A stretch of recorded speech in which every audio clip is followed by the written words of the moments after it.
దీప ఇంట్లో ఉన్న వాళ్ళందరికీ డైనింగ్ టేబుల్ మీద భోజనం వడ్డిస్తూ ఉంటుంది. ఇంతలో అక్కడ ఉన్న దీపాను కూడా, "దీప నువ్వు కూడా మాతో కూర్చొని తింటే చాలా సరదాగా ఉంటుంది కదా!" అని చెప్పేసైతే బలవంతంగా దీపాని డైనింగ్ టేబుల్ మీద కూర్చొనిపెట్టి అందరితో పాటు కలిసి తినమంటూ ఉంటారు. ఇంతలో అక్కడ ఉన్న దీప అయితే చాలా సంతోషంగా అందరికి వడ్డిస్తూ తను కూడా తింటూ ఉంటుంది. ఇంతలో కార్తీక్‌కి ఫోన్ వస్తూ ఉంటుంది. అది చూడగానే అక్కడ ఉన్న వాళ్ళమ్మ అయితే, "అరేయ్! కార్తీక్ నీదే ఫోన్ వస్తుందిరా" అని చెప్పేసైతే అంటూ ఉంటుంది. ఇంతలో అక్కడ ఉన్న స్వప్న అయితే, "అదేంటి తిన్నప్పుడు ఫోన్ మాట్లాడకూడదన్నయ్య" అని చెప్పేసైతే అంటూ ఉంటుంది.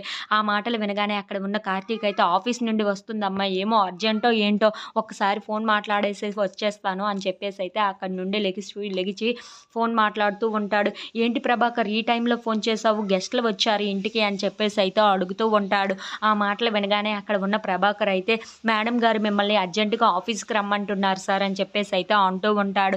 ఆ మాటలు వినగానే అక్కడ ఉన్న కార్తీక్ అయితే ఒక్కసారిగా షాక్ అయిపోయి, "ఏంటి ఈ టైంలో రావాలా? నా ఇంటికి గెస్టులు వచ్చారని చెప్పు" అని చెప్పేసైతే అంటూ ఉంటాడు.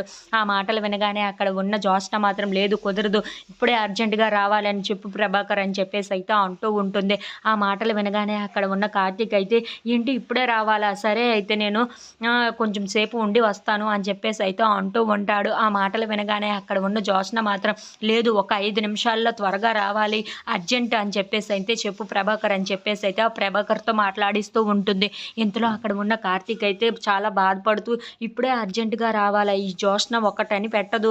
ఏం చేసిందో ఏంటో" అని చెప్పేసైతే చాలా టెన్షన్ పడిపోతూ, "సరే వస్తున్నాను" అని చెప్పేసైతే అంటూ ఉంటాడు. If you like this video please like, share and subscribe.